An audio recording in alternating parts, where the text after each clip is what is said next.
할렐루야. 우리 옆에 상에서 합시다. 사랑합니다. 축복합니다. 할렐루야. 말씀 제목 읽어봅시다. 시작. 회복의 약속이다. 에스겔서는 36장부터 이 회복에 대한 말씀을 본격적으로 가르쳐 주십니다. 하나님은 회복해 하실 하나님이다. 우리를 회복해 하시고 하나님 나라로 이끄실 줄 믿습니다. 우리가 회복되기 위하여 우리가 반드시 밟아야 될, 똑바로 알아야 될 것이 뭐냐? 하나님을 바라보는 것이다 라는 겁니다. 근데 인생들은 자꾸 자기를 바라보고 자기의 방법을 동원하고 자기의 생각대로 하면 뭔가 될 거다 생각하죠. 그러니까 인생인 것 같아요. 그러니까 죄인이고, 그러니까 연약한 것 같아요.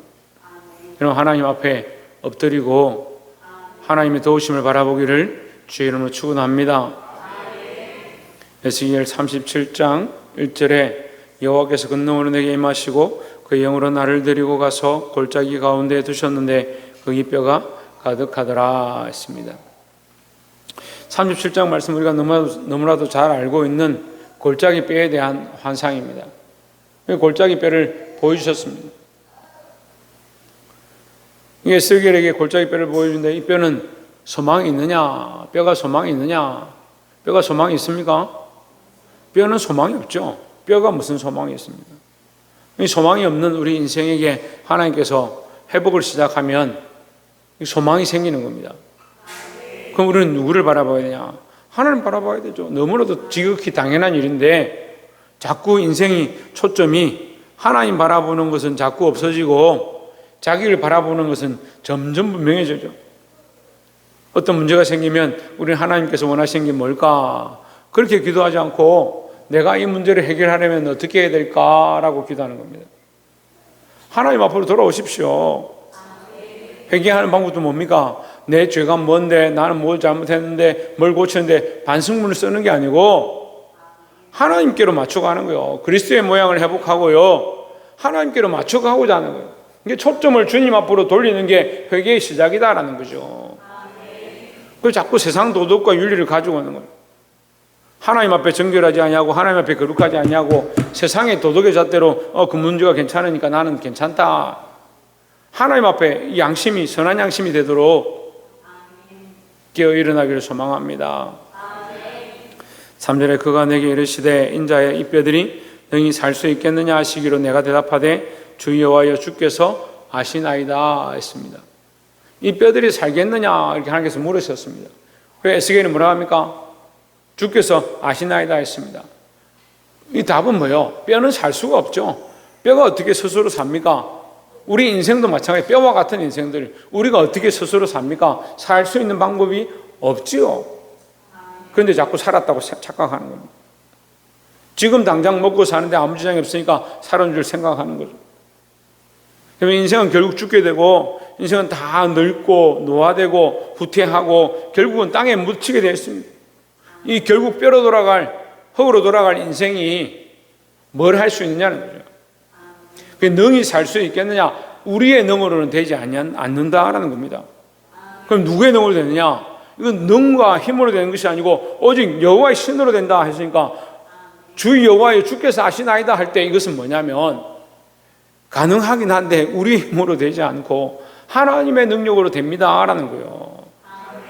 그래서 우리가 살 수 있는 방법, 우리가 회복할 수 있는 방법 하나님께 있습니다. 하나님께로 돌아가야 될 줄 믿습니다. 옆에서 한번 봅시다. 하나님께로 우리의 초점과 시각을 맞춥시다. 네, 그것이 회복하는 모습입니다. 회복하는 모습. 뭐가 회복하는 거냐? 내가 열심을 내고 내가 규칙적으로 기도하고 내가 성경을 많이 읽고 물론 해야 되죠.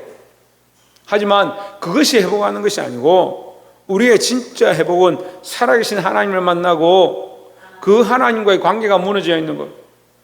내가 옷을 똑바로 입고 내 직장이 똑바로 되고 내 가정이 똑바로 되고 그렇게 하면 회복되느냐? 아니요. 진짜 회복은 내가 살아계신 하나님 앞에 하나님과의 관계를 회복하는 것이 진정한 회복이다라는 겁니다. 근데 여러분 오늘 이 시대를 보세요. 많은 사람들이 회복되었다고 생각하는데 하나님과는 전혀 회복되지 않고 삶은 회복돼 가는 거예요. 삶은 살아가는 데는 지장이 없습니다. 살아가는 데 문제가 좀 생기면 돈으로 어떻게 해결해 봅니다.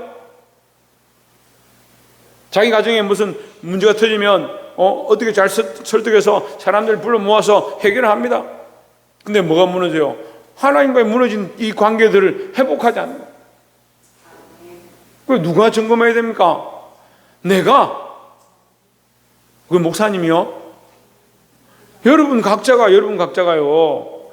우리 각자가 하나님과의 관계가 어떻게 됐는가? 이 관계를 회복해 가기를 주의 이름으로 축원합니다. 7절에 이에 내가 명령을 따라 대언하니 대언할 때에 소리가 나고 움직이며 이 뼈 저 뼈가 들어맞아 뼈들이 서로 연결되더라 했습니다. 자, 37장 이 뼈 비유는요, 특별히 말씀에 대한 것이 철저하게 나타나는데, 시편 119편의 그 말씀 안에 뭐가 들어있냐? 말씀이 들어있는 거죠. 시편 119편이 제일 긴데, 그 안에 뭐가 들어있어요? 말씀이 들어있어요. 말씀이 뭐라고 했습니까? 계명과 율법과 규례와 율례와 법도와, 그렇게 말씀을 계속 기록하고 있는 이 도와 덕과,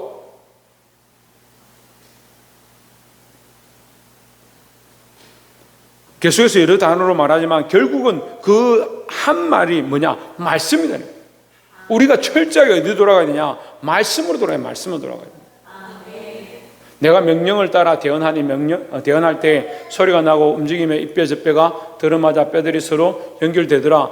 어떻게 뼈가 어떻게 연결되느냐? 말씀을 따라 대언할 때에 했습니다. 여러분, 우리는 무슨 말을 해야 됩니까? 하나님 주신 명령대로 말해야 하는 겁니다. 하나님 주신 대로 대언해야 되는 겁니다. 그러니까 여러분, 어떻게 사람이 듣고 싶어하는 말을 하고 사람이 좋아하는 설교를 하고 사람이 보고 싶고 듣고 싶고 하고 싶고, 그건 사람이 하는 얘기죠. 우리는 뭘 대언하느냐? 하나님의 명령, 하나님 말씀을 대언해야 된다는 거예요. 말씀을 대언할 때, 말씀을 선포할 때 뭐가 나타나냐? 역사가 나타나는 거예요. 뼈들이 움직이기 시작한다. 죽어있는 뼈들이 움직이기 시작한다. 다시 말하면 죽어있는 뼈들이 뭐한다? 살아나기 시작한다라는 거죠. 우리 영혼이 사는 방법, 우리 영이 살 수 있는 방법, 하나님의 말씀이 선포되어지고 하나님의 명령을 똑바로 전하고 하나님의 말씀을 똑바로 듣는 거예요. 그 말씀이 계속해서 나오죠.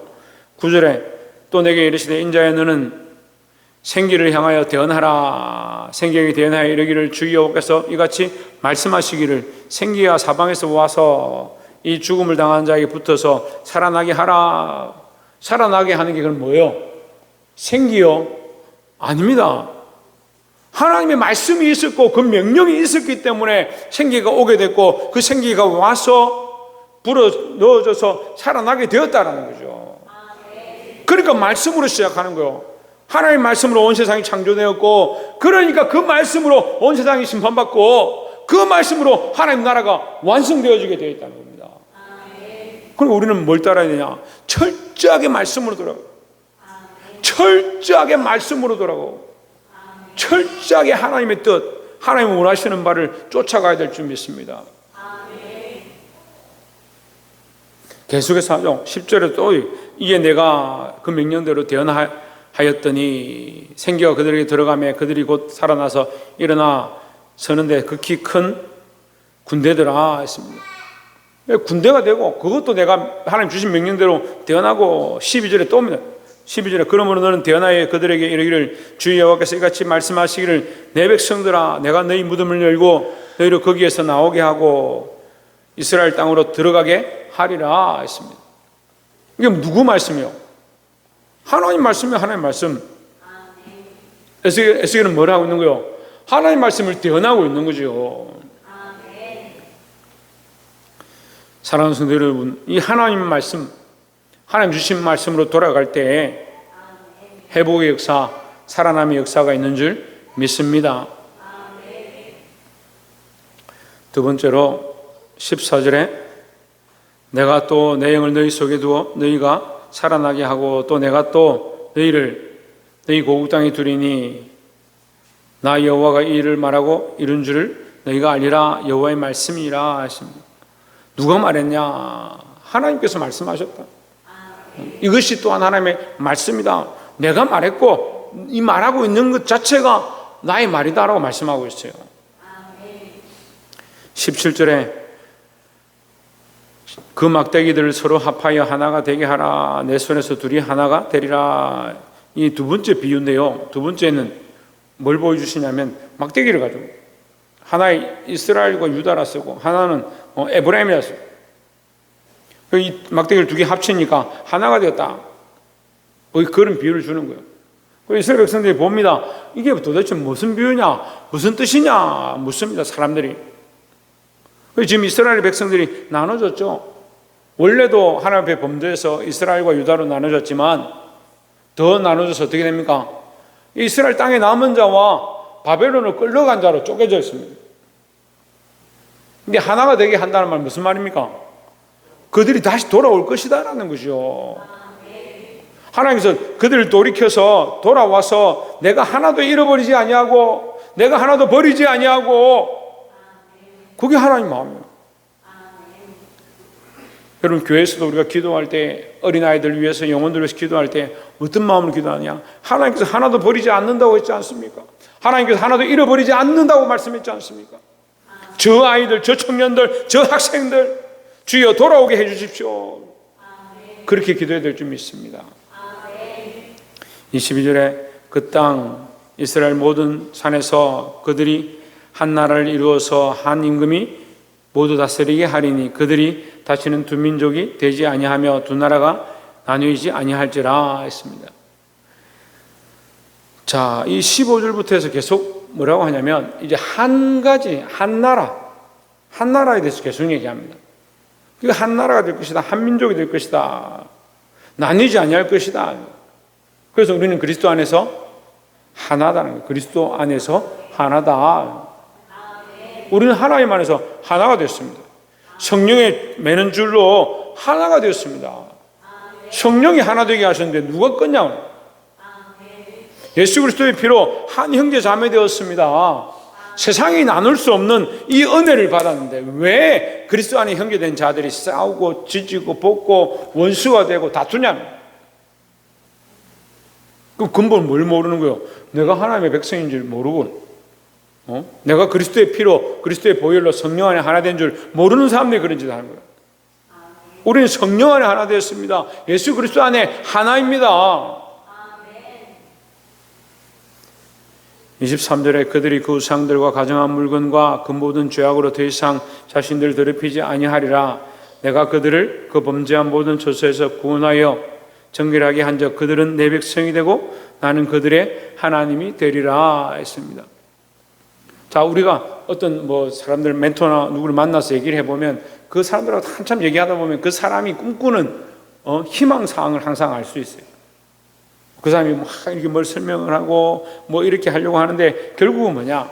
결국은 아파트를 지으려고 한다. 아니면 결국은 이 부산을 좋게 하려고 한다. 이런 얘기들을 하는 거예요. 그가 목적하고 그가 꿈꾸는 것을 우리가 대화 가운데 볼 수가 있습니다. 그리고 말씀을 보면 뭐예요? 하나님 뭘 꿈꾸고 계신가 보이는 겁니다. 하나님의 꿈이 뭐예요? 그 범죄한 모든 저소에서 구원하여 정결하게 한 적 그들은 내 백성이 되고 나는 그들의 하나님이 되리라. 이게 하나님의 꿈이요.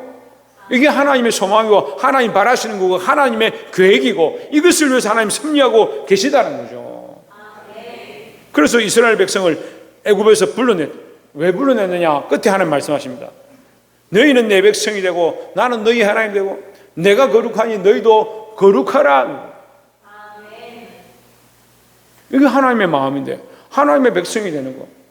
근데 하나님의 백성들이 하나님의 백성인 줄 모르는 거죠. 그러니까 어떻게 합니까? 아까 얘기했잖아요. 서로 원수되고 찢고 빼앗고 그리스도 안에 예수 그리스도의 보혈로 한 형제 자매 된 걸 잊어가는 거예요.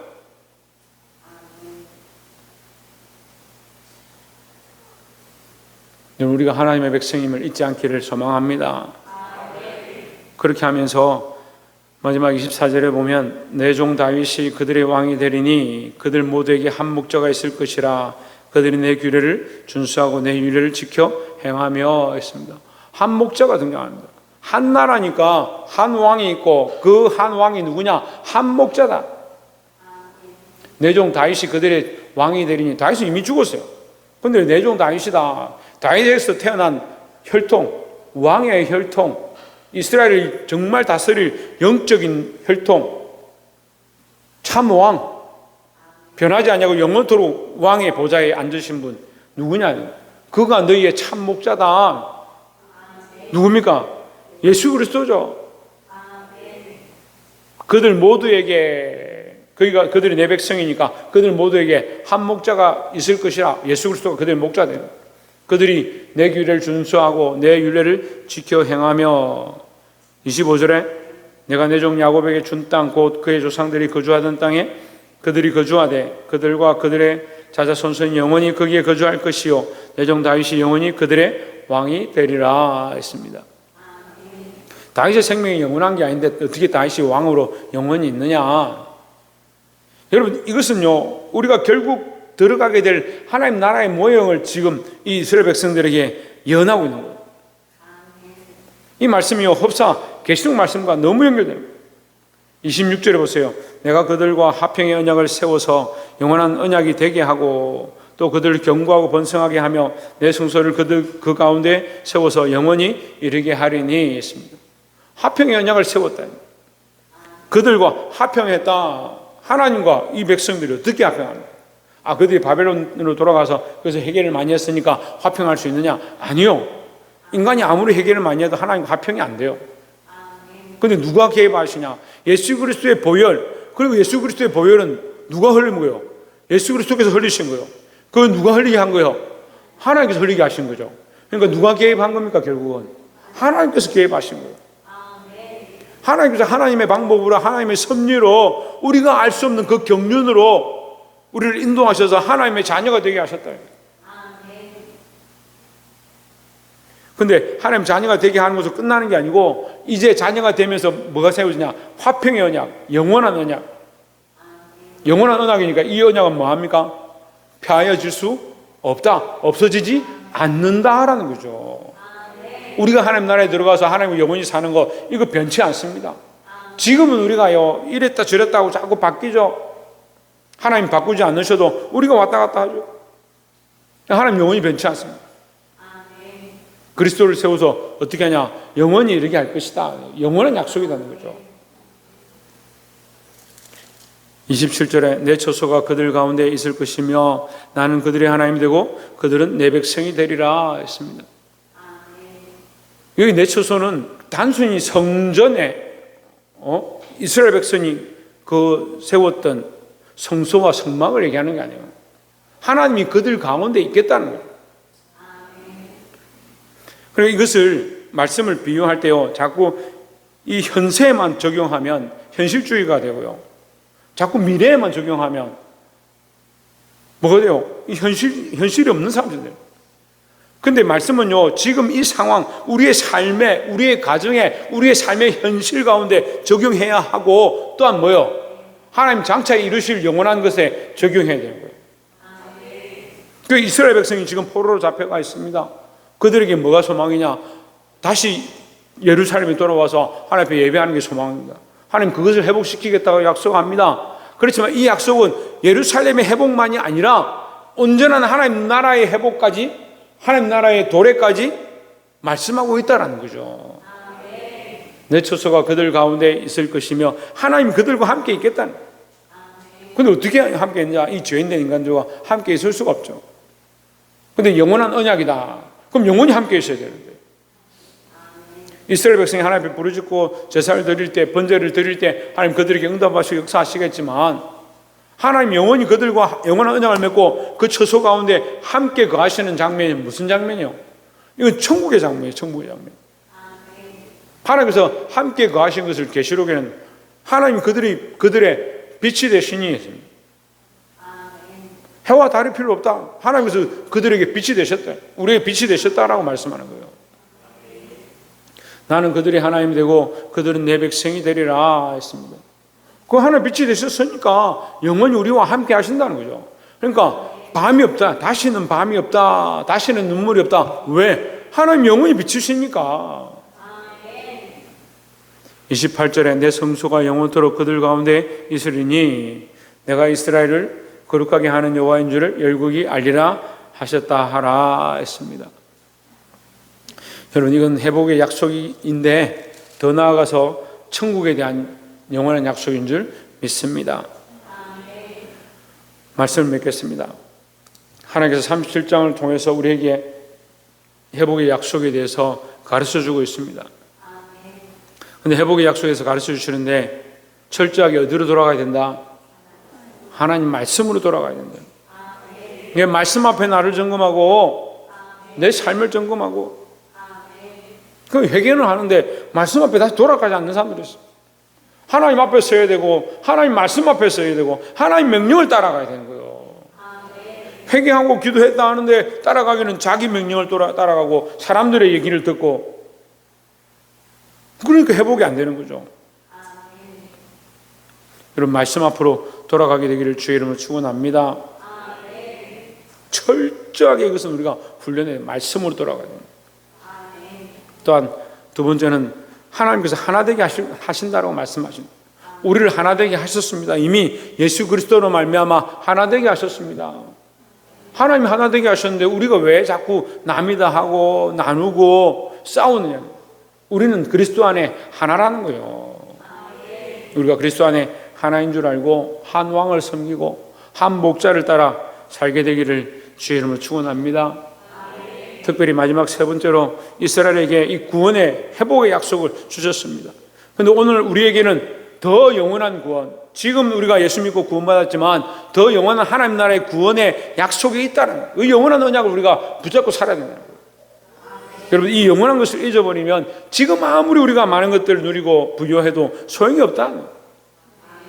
이것을 아시고 하나님 나라의 영원한 약속, 화평의 약속, 영원한 언약을 붙잡고 승리할 수 있는 저와 여러분 되시기를 주의 이름으로 축원합니다.